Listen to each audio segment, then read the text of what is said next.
Assalamu alaikum students. Today we are going to discuss our new topic group of chapter 3 periodic table and periodicity of properties.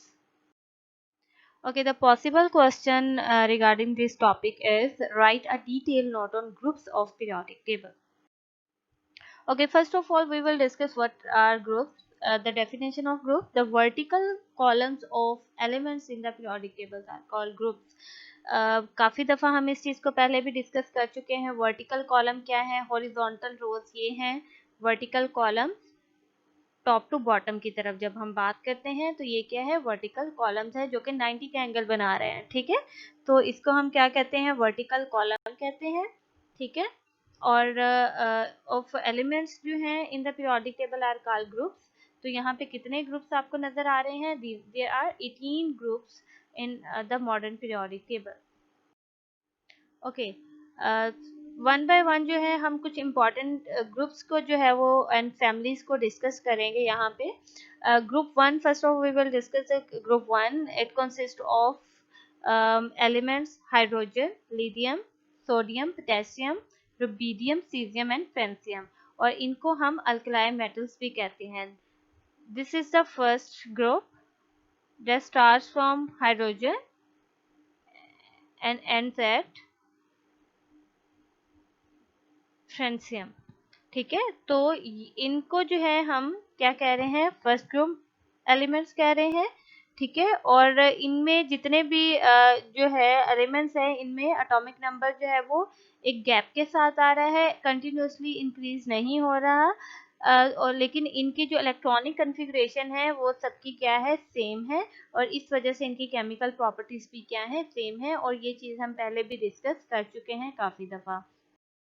Okay, जितने भी groups हैं, जितने भी elements हैं जो कि एक जैसी प्रॉपर्टीज शेयर करते हैं उनको हम जो है वो फैमिली का नाम भी देते हैं. ठीक है, जितने भी एलिमेंट्स एक ग्रुप के अंदर हैं अगर वो एक कॉमन प्रॉपर्टीज जो है वो शेयर कर रहे हैं एक दूसरे के साथ, उनको हम क्या कहते हैं, उनको हम फैमिलीज कहते हैं.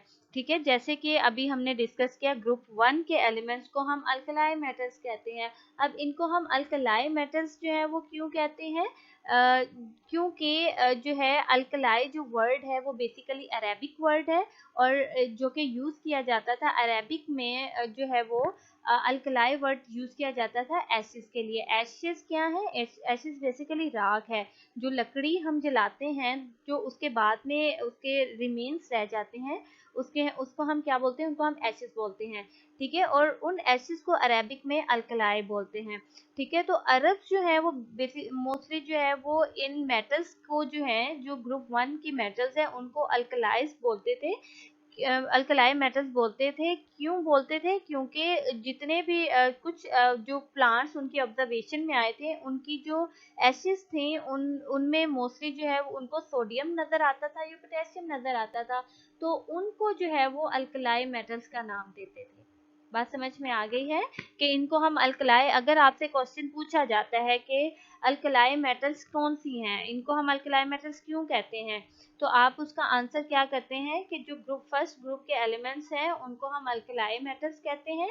बिकॉज नॉर्मल एलिमेंट्स ऑफ, क्योंकि इनको क्यों कहते हैं, इसका आपने आंसर यहाँ से दे सकते हैं. अल्कलाई का वर्ड कहाँ से डिराइव हुआ है, और जो अरब से जो वो इस जो है इस टर्म को जो है वो यूज करते थे सोडियम एंड पोटेशियम के लिए. ओके, यहाँ पे आप देखें कि पूरे पीरियोडिक टेबल में डिफरेंट जो है हमारे पास फैमिलीज दिखाई गई हैं. अल्कली मेटल्स हैं, अल्कलाइन अर्थ मेटल हैं, नोबेल गैसेस हैं, हेलोजेंस हैं, ट्रांजिशन मेटल्स हैं. ठीक है, ये बेसिकली जो है उनकी प्रॉपर्टीज की बेस पे, उनके कॉमन जो प्रॉपर्टीज वो एक दूसरे के साथ शेयर कर रहे हैं उसकी बेस पे हम इनको डिफरेंट फैमिलीज में डिवाइड करते हैं इन ग्रुप्स को. ओके, ग्रुप टू जो है it consist of beryllium, magnesium, calcium, strontium, barium and radium. ठीक है। और इनको हम ग्रुप सेकंड को हम अल्कलाइन अर्थ मेटल्स भी कहते हैं। और इनको हम अल्कलाइन अर्थ मेटल्स क्यों कहते हैं? क्योंकि ये वाटर के साथ जो है वो अल्कलाइज जो है वो प्रोड्यूस करते हैं, और इसलिए हम इनको अल्कलाइन का टर्म यूज कर रहे हैं। और अर्थ मेटल्स क्यों कहते हैं? क्योंकि अर्थ क्रस्ट के अंदर जो है मोस्टली जो है वो ये वाली मेटल्स जो है वो पाई जाती हैं, इसलिए हम इनको अल्कलाई अर्थ मेटल्स भी कहते हैं। Okay, group 17, this is the group 17, ठीक है। It consists of fluorine, chlorine, bromine, iodine and astatine. और इनको जो है हम हेलोजेंस कहते हैं। ग्रुप 17 को, ग्रुप 17 के एलिमेंट्स को हम क्या कहते हैं? हम हेलोजेंस कहते हैं। अब हेलोजन का वर्ड जो है बेसिकली इनको हम क्या कहते हैं? सॉल्ट फॉर्मर भी कहते हैं, सॉल्ट बनाने वाले भी कहते हैं, यानी जिनके साथ भी ये रिएक्शन करेंगे सॉल्ट्स बनाएंगे। तो ये वर्ड जो हेलोजन है ये दो वर्ड्स ग्रीक वर्ड से मिलके बना है। The first one is hals, that means salt, and the second is gena, gena is to generate और to form, because they are literally the salt former. ठीक है, इस वजह से इनको हम क्या कहते हैं? हेलोजेंस कहते हैं। और ये बेसिकली क्या है? ये जो है ये वेरी रिएक्टिव जो है क्या है? अगर हम यहाँ पे बात करें, these are the very reactive metals, और these are the group 17 elements जो हैं वो वेरी रिएक्टिव नॉन मेटल्स हैं। ठीक है, तो ये अगर मैं यहाँ पे बात करूँ, नॉन मेटल में क्लोरीन है, और यहाँ पे मेटल्स में वेरी रिएक्टिव मेटल में सोडियम है। तो ये सोडियम जब इस क्लोरीन के साथ मिलेगा तो ये कौन सा सॉल्ट बनाएंगे? सोडियम क्लोराइड सॉल्ट बनाएंगे, जो कि कॉमन सॉल्ट है, जो कि हम अपने घरों में यूज करते हैं। Okay, now we will discuss the group 18। This is the group 18 that is also known as noble gases, और जीरो ग्रुप भी इसको हम कहते हैं। और इसके अंदर कौन कौन से एलिमेंट्स है? Helium, neon, argon, krypton, xenon and radon. ठीक है, और इसको हम नोबेल बेसिकली यूज किसके टर्म यूज की जाती है? कोई ऐसा पर्सन जो कि किसी को तंग नहीं कर रहा, नोबेल बेसिकली हम टर्म यूज करते हैं शरीफ के लिए। ये जो नोबेल गैसेस, इनको हम क्यों कहते हैं? क्योंकि ये किसी के साथ रिएक्शन नहीं करती, ये स्टेबल है, ये जो है किसी के साथ रिएक्शन नहीं करती, इस वजह से इनको हमने क्या नाम दे दिया है? इनको हमने नोबेल गैसेस का नाम दे दिया है। और इनको हम जीरो ग्रुप में, यानी एक सेपरेट ग्रुप जो है इसके तौर पे एक साइड पे लिख देते हैं पीरियोडिक टेबल में। Okay, groups of normal elements. Normal elements हम किन को कह रहे हैं? वो तमाम एलिमेंट्स जिनके आउटर मोस्ट शेल के अलावा इनर शेल जितने भी हैं वो कम्प्लीटली फिल्ड होते हैं, यानी उनमें कोई भी ऐसा शेल नहीं है जिनमें जो है इलेक्ट्रॉन जो है वो जंपिंग स्टेट में हो, या एक शेल से दूसरे में मूव कर रहे हो। क्योंकि कुछ ऐसे एलिमेंट्स हैं जो कि जिनमें इलेक्ट्रॉन्स जो होते हैं वो जंपिंग स्टेट में होते हैं, और वो अनस्टेबल होते हैं, वो बार बार जो है वो एक शेल से दूसरे में मूव करते हैं। तो उनको जो है वो फिर हम नॉर्मल नहीं कहते उन एलिमेंट्स को। तो उसके अलावा वो तमाम एलिमेंट जिनके आउटर मोस्ट शेल के अलावा इनर शेल्स जो होते हैं वो कम्प्लीटली फिल्ड होते हैं विद इलेक्ट्रॉन्स, तो उनको हम क्या कहते हैं? नॉर्मल एलिमेंट्स कहते हैं। All S block and P block elements excluding noble gases are called normal element. 1 and 2, these are the 1 and 2, 13 to 17 are known as normal elements. और इनको नॉर्मल एलिमेंट्स क्यों कहते हैं? अगर क्वेश्चन आ जाता है आपको why they are called normal elements, तो इसका आंसर हम क्या कहते हैं? कि all the inner shells are completely filled with electron, only the outer shells are incomplete, that's why they are known as normal elements.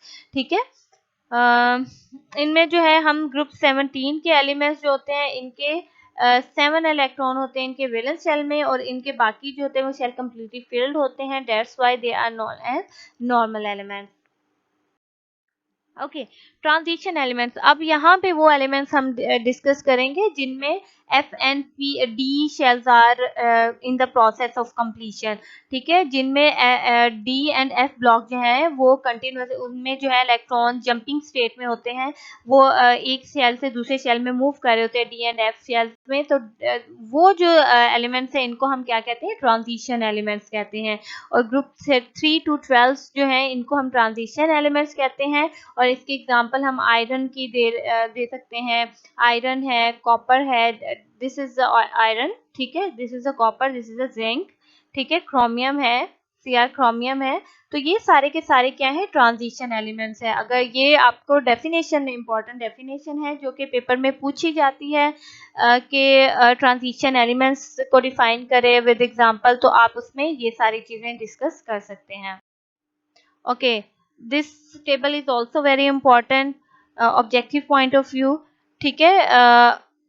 यहाँ पे वैलेंस इलेक्ट्रॉन जो है वो कितने होते हैं, किस फैमिली में जो होते हैं, कौन सा ग्रुप आता है, ग्रुप 1 को फैमिली कौन सी है, और इलेक्ट्रॉनिक कन्फिग्रेशन इनकी क्या आएगी, इलेक्ट्रॉनिक यानी ये वो कन्फिग्रेशन है जो कि इनके आउटर मोस्ट शेल में, यानी जो लास्ट वाले इलेक्ट्रॉन जहाँ पे आ रहे होते हैं उसकी इलेक्ट्रॉनिक कन्फिग्रेशन है। बेसिकली अगर आपको इलेक्ट्रॉनिक कन्फिग्रेशन आती है तो आप उस टाइम भी ये चीज़ सॉल्व करके देख सकते हैं।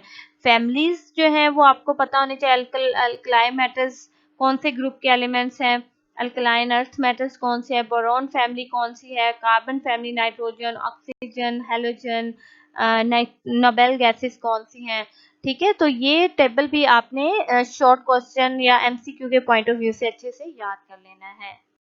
Okay, now we will discuss over here a big achievement of Pakistani girl. This is Natalia Najam, a 9 years old girl from Pakistan. Okay, who beats the Indian professors as world record in chemistry. अब इसका क्या achievement है इस बच्ची की, इस बच्ची ने पीरियोडिक टेबल जो है उसको अरेंज किया in just 2 minute and 42 second on July 18 2020, ठीक है। यानी ये रिसेंटली 18 जुलाई को इसने ये जो है टास्क अपना कंप्लीट किया, और जो गिनीज वर्ल्ड रिकॉर्ड है उसमें इसने जो है अचीवमेंट जो है अपनी अटेन की है उसने, और सेट किया है वर्ल्ड रिकॉर्ड।